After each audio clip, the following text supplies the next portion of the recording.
Halo Sobat Brandly, pada materi kali ini kita akan belajar tentang peran tanah dan organisme tanah untuk keberlanjutan kehidupan. Diberikan soal, penanaman yang diterapkan di daerah kering adalah A. Rotasi tanaman, B. Singkedan, C. Reboisasi, D. Mulsa. Sebelum kita menentukan jawaban yang tepat, mari kita mengingat kembali tentang penanaman di daerah yang kering ya. Tidak semua lahan itu basah atau cukup dengan kandungan air.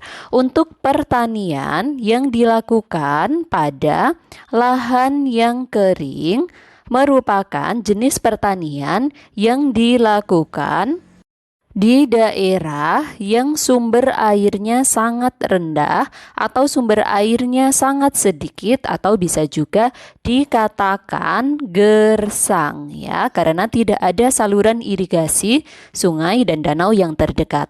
Pada pertanian lahan kering ada beberapa jenis tanaman yang dapat ditanam dibandingkan dengan tanaman yang dapat ditanam di daerah lahan pertanian basah.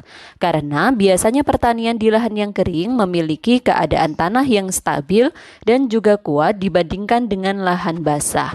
Ada beberapa tanaman yang dapat ditanam di lahan yang kering. Apa saja ya kira-kira tanamannya? Yaitu ada cabai, lalu ubi, kemudian terong, dan tanaman hias juga bisa ya. Namun, untuk menjaga tanah kering tetap gembur dan memiliki kemampuan dalam mengikat banyak unsur hara dan mineral, diperlukan suatu sistem yang disebut dengan rotasi tanaman. Lalu, apa itu rotasi tanaman? Mendengar kata rotasi tanaman, pasti Sobat Brandly sudah tahu ya. Rotasi tanaman merupakan pergiliran tanaman, berfungsi dalam meningkatkan kualitas dari struktur tanah dan juga mampu mempertahankan kesuburan tanah dengan melakukan pergantian penanaman antara tanaman berakar banyak dengan tanaman berakar sedikit. Tidak hanya berguna untuk memutus siklus hama yang mengganggu dan penyakit tanaman, rotasi tanaman juga dapat berfungsi untuk meningkatkan kesuburan pada tanah. Ada beberapa tanaman yang memiliki kemampuan dan mengambil banyak unsur hara yang terdapat dalam tanah, dan beberapa juga tanaman yang memiliki kemampuan memberikan ketersediaan unsur hara bagi tanah ya.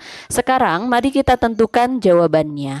Jadi penanaman yang diterapkan di daerah kering adalah jawaban yang benar, yaitu A. Rotasi tanaman. Oke, selamat belajar Sobat Brandly, salam edukasi.